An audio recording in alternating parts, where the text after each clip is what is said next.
అందరికీ నమస్కారం. ఇవాళ మనతో ప్రముఖ ఆస్ట్రాలజర్ వంగర రవిశంకర్ శర్మ గారు మనతో ఉన్నారు. వారితో మాట్లాడదాం. గురుగారు నమస్కారం. నమస్కారం అండి. గురుగారు, శని స్థానంలోకి రాహుగ్రహ ప్రవేశం చేస్తే ఎటువంటి మార్పులు సంభవిస్తాయి, అలాగే దీని ప్రభావం ద్వాదశ రాశుల మీద ఎలా చూపిస్తుంది, కాస్త వివరించండి. తప్పకుండా. ఈరోజు మనం గమనించినట్లయితే 9 జూలై రోజు వచ్చేటప్పటికి రాహుగ్రహ మార్పు నక్షత్ర పరివర్తన అనేది జరుగుతుందన్నమాట. నక్షత్ర పరివర్తన అనేది చాలామందికి తెలియదు, దానికి ఐడియాలజీ కూడా వచ్చేటంటే రాబోతున్నటువంటి 8 నెలల కాలము రాహుగ్రహ మార్పు అనేది ఈ యొక్క ఉత్తరాభాద్ర నక్షత్రంలోనే ఉండబోతుంది. అంటే ఉత్తరాభాద్ర నక్షత్రంలో వచ్చేటప్పటికి రాహు ఎప్పుడైతే ప్రవేశిస్తుందో రాహు ఎప్పుడు వచ్చేటప్పటికి తిరోగమనంలో వెళ్తూ ఉంటుంది అన్నమాట. ఇప్పుడు తన యొక్క స్థితిగతి వచ్చేటప్పటికి మీనంలో కొనసాగుతూ ఉన్నది.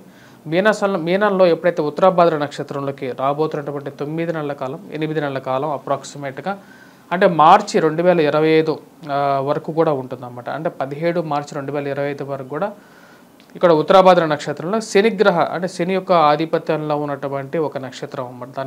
దానిలో ఉంటుంది. ఇక ప్రభావం వచ్చేటప్పటికి 27 నక్షత్రాలు ఏవైతే ఉన్నాయో 27 నక్షత్రాల మీద కూడా దీని యొక్క ప్రభావం అనేది ఉంటుంది. అసలు మనం గోచర రీత్యా మనం గమనించినట్లయితే నక్షత్రాలు 27 నక్షత్రాలు ఏవైతే ఉన్నాయో అంటే ఒక కాలపురుషుడు ఎవరైతే ఉన్నారో అంటే మన యొక్క పురుషుల్లో కాలపురుషుడి ప్రకారంగా మనం చూసుకుంటే శిరస్సు అంటే ఏదైతే నక్షత్రం మొదటి నక్షత్రం ఉంటుందో అది శిరస్సు అవుతుంది అన్నమాట. ఆ శిరస్సులో ఉన్నటువంటి రాహువు తన యొక్క దృష్టిని మిగతా 27 నక్షత్రాల మీద ఎప్పుడైతే చూస్తాడో ఆ యొక్క 27 నక్షత్రాల మీద కూడా యొక్క ప్రభావం ఉంటుందని చెప్పి గోచార శాస్త్రంలో ఉన్నటువంటి కాన్సెప్ట్ అన్నమాట. ఇది నక్షత్ర రీత్యా మనం నిజంగా యాక్చువల్గా తెలుసుకోవాలి ఫలితం అని అనేటప్పుడు ఎప్పుడైనా సరే నక్షత్రం ఫలితమే తెలుసుకోవాలన్నమాట. అప్పుడు మనకి ఎగ్జాక్ట్ రిజల్ట్ కూడా వస్తుంటుంది. ఇప్పుడు నడవబోతున్నటువంటి పరిస్థితి కూడా దాని ప్రకారంగానే నేను ఇప్పుడు వివరించబోతున్నాను. మొత్తం 27 నక్షత్రాలకి ఎటువంటి ప్రభావం ఉంటుంది, అలాగే వచ్చేటప్పటికి రాహుకి శనికి ఉన్నటువంటి కంపాటబిలిటీ కూడా మనం చూద్దాం. ఇప్పుడు రాహుకి శనికి కంపాటబిలిటీ మనం చూసుకుంటే మిత్రత్వం అనేది కూడా ఉందన్నమాట. సో కాబట్టి రాహు వచ్చేటప్పటికి శని యొక్క స్థానాల్లోకి ప్రవేశించినప్పటికీ కూడా పూర్తిగా ఇంకంపాటబుల్ అయి డిజాస్టర్గా అయితే ఎవరికి హాని అయితే ఎక్కువగా చేయదు.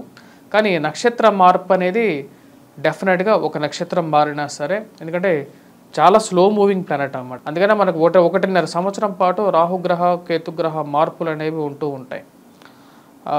అలాంటి స్లో మూవింగ్ ప్లానెట్ ఎప్పుడైతే 27 నక్షత్రాలు ఒక నక్షత్రం మారటానికి 8 నెలల కాలం పడుతుంది. ఆ 8 నెలల కాలం ఒకే నక్షత్రంలో ఉంటుంది కాబట్టి దాని యొక్క విషయం కూడా తెలుసుకోవటం అనేది చాలా ముఖ్యం. గురుగారు, ఈ రాహుగ్రహ ప్రవేశం అనేది ఎప్పటి నుంచి మొదలవబోతుంది, అలాగే మొదలైన తర్వాత ఎప్పటి వరకు ఈ మూమెంట్ అనేది ఉండబోతుంది? ఈ యొక్క రాహుగ్రహ ప్రవేశం వచ్చేటప్పటికి 9 జూలై మధ్యాహ్నం 1:28 స్టార్ట్ అవుతుంది. రేపు రాబోతున్నటువంటి 9 జూలై ఇది వచ్చేటప్పటికి ఇది కంటిన్యూషన్గా జరుగుతూ ఉంటుంది. పూర్వభాద్ర నక్షత్రంలోకి ఎప్పుడైతే ప్రవేశిస్తుందో అప్పటితో ఇది సమాప్తం అవుతుంది అన్నమాట. అంటే దగ్గర మనకి 8 నెలల కాలం అనేది టోటల్గా ఈ యొక్క పీరియడ్ అనేది ఉంటుంది. 2025 మార్చి వరకు కూడా ఒకటే నక్షత్రంలో రాహు యొక్క మార్పు అనేది ప్రవేశం అనేది ఉంటూ ఉంటుంది అన్నమాట. కాబట్టి ఈ యొక్క 27 నక్షత్రాలకు కూడా ప్లస్ ప్రతి రాశి వారికి కూడా ఎలా ఉంటుంది అనేది తెలుసుకోవటం అనేది చాలా ముఖ్యం. శని స్థానంలో రాహుగ్రహ ప్రవేశం వల్ల మీనరాశి వారికి ఎటువంటి ఫలితాలు ఉండబోతున్నాయి, ఈ ప్రవేశం ఎప్పటి నుంచి ఎప్పటి వరకు ఉండబోతుంది, అలాగే దీని ప్రభావం ఎలా ఉండబోతుంది, కాస్త వివరించండి. తప్పకుండా. రేపు రాబోతున్నటువంటి 9 జూలై మధ్యాహ్నం 1:28 ఈ యొక్క మార్పు జరగబోతుంది. రాహు వచ్చేటప్పటికి ఉత్తరాభాద్ర నక్షత్రంలోకి మారుతున్నాడు అన్నమాట. ఉత్తరాభాద్ర నక్షత్రానికి అధిపతి శని. ఈ యొక్క నక్షత్రంలోనే రాబోతున్నటువంటి 8 నెలల కాలం వచ్చేటప్పటికి ఈ యొక్క శని ఈ యొక్క రాహుగ్రహ అంటే శని యొక్క స్థానంలో రాహుగ్రహ సంచారం జరుగుతూ ఉంటుంది. అంటే 2025 మార్చి 17వ తారీఖు వరకు జరుగుతుంది. ఈ ప్రభావం అనేది మీనరాశి వారి మీద కొంచెం ఎక్కువగానే ఉంటుంది. ఎందుకంటే మీనరాశిలోనే రాహు ఉన్నాడు, ప్లస్ ఉత్తరాభాద్ర నక్షత్రం కూడా మీనరాశిలోనే ఉంటుంది. ఎప్పుడైతే ఉత్తరాభాద్ర నక్షత్రంలోనే ఈ యొక్క ప్రభావం జరుగుతున్నప్పుడు మిగతా నక్షత్రాల మీద కూడా ప్రభావం ఉంటుందన్నమాట. అంటే ఏ నక్షత్రంలోనే సరే ఒక గ్రహం సంచారం చేస్తున్నప్పుడు ఆ గ్రహానికి ఆ నక్షత్రానికి ఉన్న కంపాటబిలిటీ అనేది చాలా ఇంపార్టెంట్. అంటే రాహుకి శనికి ఉన్నటువంటి కంపాటబిలిటీ అనేది ఒక పాజిటివ్ కంపాటబిలిటీయే. కాకపోతే రాహువు ఉత్తరాభాద్ర నక్షత్రంలో జరుగుతున్నప్పుడు దాని చుట్టుపక్కల ఉన్నటువంటి 27 నక్షత్రాల నుంచి లెక్కేసుకున్నప్పుడు ప్రోష్ట భాగం అన్న డిఫరెంట్ భాగాలు అన్నమాట. కుడి కాలు కుడి చెయ్యి అట్లా డిఫరెంట్ పొజిషన్స్ అన్నమాట. అంటే అంగపురుషుడి యొక్క స్థానాలను బట్టేసి దాని యొక్క ప్రభావం అనేది ఉంటుంది. ఇప్పుడు మనం చూసినట్లయితే ఉత్తరాభాద్ర నక్షత్ర జాతకులకు వచ్చినప్పటికీ విచారాన్ని ఎక్కువగా కలిగిస్తూ ఉంటుంది అన్నమాట. అంటే చేసినటువంటి పనిలో పాజిటివిటీ అనేది తక్కువగా ఉండేటువంటి స్థితిని కలిగిస్తుంది. ఎందుకంటే ఆ యొక్క నక్షత్రంలోకే, అంటే ఆ యొక్క నక్షత్రంలోనే రాహుగ్రహ ప్రభావం జరుగుతుంది కాబట్టి నెగిటివ్, అంటే ఒక నెగిటివ్ ఇంపాక్ట్ ఇస్తుంది. కాబట్టి ప్రయత్నపూర్వకంగా మీరు ఎన్నిసార్లు ప్రయత్నం చేసినా సరే దానిలో పాజిటివిటీ రాకపోవటం అనేది కొంచెం నెగిటివ్ ఇంపాక్ట్ అనమాట.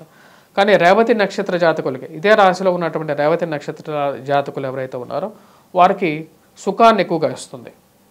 సుఖాన్ని ఇస్తుంది అన్నమాట. ఎందుకంటే మొహం మీద, మోగు మీద ఎక్కువగా దాని యొక్క ప్రభావం ఉంటుంది కాబట్టి రాహు యొక్క దృష్టి అది పాజిటివ్ ఇంపాక్ట్ ఇస్తుంది. అదేవిధంగా పూర్వభాద్ర నక్షత్ర జాతకులు ఎవరైతే ఉన్నారో వారికి వచ్చేటప్పటికి నెగిటివ్ ఇంపాక్ట్, జీవన భయాన్ని కలిగిస్తుంది అన్నమాట. అంటే ఉద్యోగపరంగా వ్యతిరేకమైనటువంటి ఫలితాన్ని కలిగిస్తున్నది కాబట్టి కొన్ని జాగ్రత్తలు తీసుకోవాలి. సో 2 నక్షత్ర జాతకులకి ముఖ్యంగా వచ్చినప్పటికీ ఉత్తరాభాద్ర నక్షత్ర జాతకులకి, పూర్వభాద్ర నక్షత్ర జాతకులకి నెగిటివ్ ఇంపాక్ట్ ఇస్తున్నది కాబట్టి జాగ్రత్తగా ఉండాలి. ఎందుకంటే రాహువు తిరోగమన స్థానంలో ఉండేటువంటి నక్షత్రం, అంటే రెట్రోగ్రేడ్ మూమెంట్లో ఉంటాడు అన్నమాట. ఇప్పుడు ఉన్నటువంటి ఉత్తరాభాద్ర నుంచి నెక్స్ట్ రాబోయేది 2025 మార్చి తర్వాత రాబోతున్నటువంటి పూర్వభాద్ర నక్షత్రంలోకి వస్తున్నాడు. పూర్వభాద్ర నక్షత్ర జాతకులకి నెగిటివ్ ఇంపాక్ట్ అనేది ఇంకా పెరిగేది ఎప్పుడంటే 2025 మార్చిలోకి సొంత నక్షత్రంలోకి వస్తున్నాడు కాబట్టి అప్పుడు ఇంకా కొంచెం ప్రభావం అనేది చూపిస్తుంది. మీనరాశి వారికి కొంచెం జాగ్రత్తగా ఉండాలి. కాకపోతే ఈ మీనరాశి మీద మొత్తం మీద లేదు, రేవతి నక్షత్ర జాతకులకు మళ్ళీ పాజిటివ్గా ఉంది. సో ఈ రాశి వారికి వచ్చేటప్పటికి ఆరోగ్యపరంగా జాగ్రత్తలు, ఇన్వెస్ట్మెంట్ పరంగా జాగ్రత్తలు, డబ్బులు ఇచ్చినటువంటి డబ్బులు వెనక్కి రాకపోవటం, ఇవన్నీ అంటే చేసినటువంటి పనులు వెనక్కి తీసుకోవాల్సినటువంటి పరిస్థితి, ఇవన్నీ జరుగుతూ ఉంటాయి కాబట్టి కొంచెం జాగ్రత్తగా ఉండాలి. డబ్బులు ఎవరికి ఇవ్వకపోవటం అది సింపుల్ కదా, ఎవరికైనా ఇవ్వకపోవడం, ఇచ్చి ఇవ్వకుండా ఉంటే ఇంకా చాలా సింపుల్గా ఉంటుంది. ఎందుకంటే టైమే బాగాలేదు, టైం బాగాలేనప్పుడు ఇది ఇవ్వటం ఎందుకు. అదిగాక వ్యయ స్థానంలో శని సంచారం జరుగుతుంది రాశికి.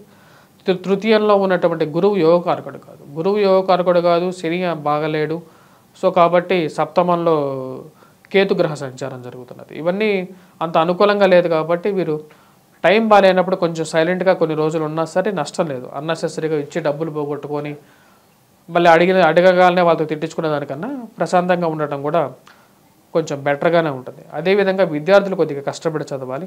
ఈ రాశిలో ఉన్నటువంటి విద్యార్థులు కొద్దిగా జాగ్రత్తగా చదవటం, ప్లస్ అదేవిధంగా ఏ నక్షత్రానికైతే నేను విచారగ్రస్తంగా ఉంది, ప్లస్ ఏ నక్షత్రానికైతే జీవన భయాన్ని కలిగించేటువంటి స్థితి ఏర్పడుతున్నదో ఆ నక్షత్ర జాతకులు ఉద్యోగపరంగా జాగ్రత్తలు తీసుకోవటం, మార్పు చేర్పుల గురించి కొంచెం జాగ్రత్తగా ఆలోచించి ముందుకు వెళ్ళటం అనేది వీరికి ఎక్కువగా బెనిఫిట్ అనేది ఇస్తుంది అన్నమాట. ఎందుకంటే టైం బాగాలేనప్పుడు ఎక్కువగా మారకుండా వెళ్ళేటువంటి కంపెనీలు కరెక్ట్గా ఉన్నాయా లేదా, లేకపోతే స్థితికి బాగుందా లేదా అనేవి కొన్ని నిర్ణయాలు టెక్నికల్గా కూడా తీసుకోవచ్చు. అవి తీసుకొని ముందుకు వెళ్ళాలి. ప్లస్ అదేవిధంగా మీ జాతక రీత్యా కూడా సమయాన్ని చూసుకొని మార్పు చేర్పులు చేసుకోవాలి. మీన రాశి వారు ఎటువంటి పరిహారాలు చేసుకుంటే వీళ్ళకి శుభ ఫలితాలు ఉంటాయి అంటారు? మీన రాశి వారికి వచ్చేటప్పటికి ముఖ్యంగా విద్యార్థులు అంత అనుకూలమైనటువంటి ఫలితాలు లేదు కాబట్టి విద్యార్థులు వచ్చేటప్పటికి గాయత్రి మంత్ర జపం చేసుకోవటం, ప్లస్ గురుగ్రహ మంత్ర జపం చేసుకోవాలి. దత్తాత్రేయ స్వామిని పూజించటం అనేది అనుకూలమైనటువంటి ఫలితాలు ఇస్తుంది.